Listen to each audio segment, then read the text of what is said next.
Olá Nakamas. Uma obra que gostei muito foi Gantis. Hiroya Oku fez uma tremenda obra, mas alguns personagens poderiam ter mais destaque. Para não dar tantos spoilers do mangá, vou colocar os personagens que aparecem no anime primeiro. Vamos lá. Número 1. Kei Kishimoto. Não estou falando da que morreu no arco do templo e tal, mas sim a que não tinha envolvimento com Gantis. E por que falo isso? Pelo protagonista Kurono e ela terem o mesmo sobrenome. Eu acreditava que iam explorar e explicar. Só que literalmente ela foi largada de lado e nem citada depois. Número 2. Juzo Togo. Ele foi introduzido no arco do templo.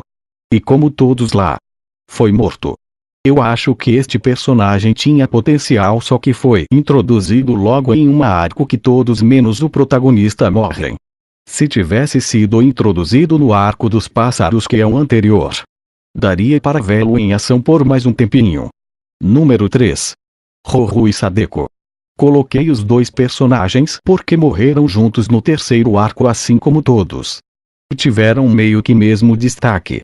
Foi desenvolvido um certo romance entre eles, com ela perseguindo ele. O que não foi mostrado por quê. E quando eles têm um beijo, morrem. Literalmente morrem se beijando. Número 4. Iniciando a parte do mangá, Akira Kurono, o irmão de Kurono, foi introduzido por bastante tempo até. Uma rivalidade entre o time Gantis e os vampiros. E não me recordo se foi mostrado, mas o irmão de nosso protagonista se torna um vampiro. E pelo menos eu estava esperando um confronto deles dois, mas do nada ele é morto. Assim como o protagonista em seguida. E cara, achei a morte e até a introdução dele meio desnecessária. Se ele ia ter um fim do jeito que teve, acredito que a presença dele não seria muito útil para a trama. Mas é uma pena. Ele tinha bastante potencial. Número 5. Oka Hashirou. O maluco do time de Osaka que zerou Gantis 7 vezes.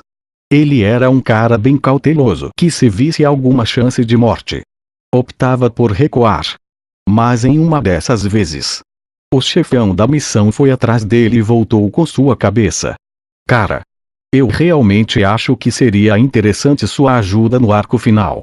Mas compreendo sua participação na obra, que era mais ou menos chocar o público com a morte do cara mais forte ali. E também mostrar que caras como dos Estados Unidos, por exemplo, tinham um armamento igual ou mais forte do que do Oka, estabelecendo um nível de armamento para caras de experiência. Número 6. Izumi. Ele teve bastante destaque até. Mas como ele foi introduzido para ser um dos protagonistas, sendo gatilho para personagens bastante importantes participarem do Gantis, ele foi apresentado como um cara extremamente forte, que já participou do Gantis antes, e que lutou ao lado de Nishi no passado. Só que ele teve uma morte muito desnecessária contra os vampiros. Número 7.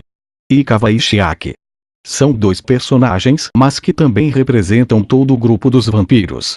Como falei antes, eles foram introduzidos como um grupo com membros incríveis e com habilidades bem apelonas. Mas os que receberam um pouco mais de destaque foram os dois que citei. Ao serem transformados em membros do Gantis, ficou meio no ar que eles teriam um romance, mas não foi desenvolvido. Não foi mostrado como os vampiros foram criados.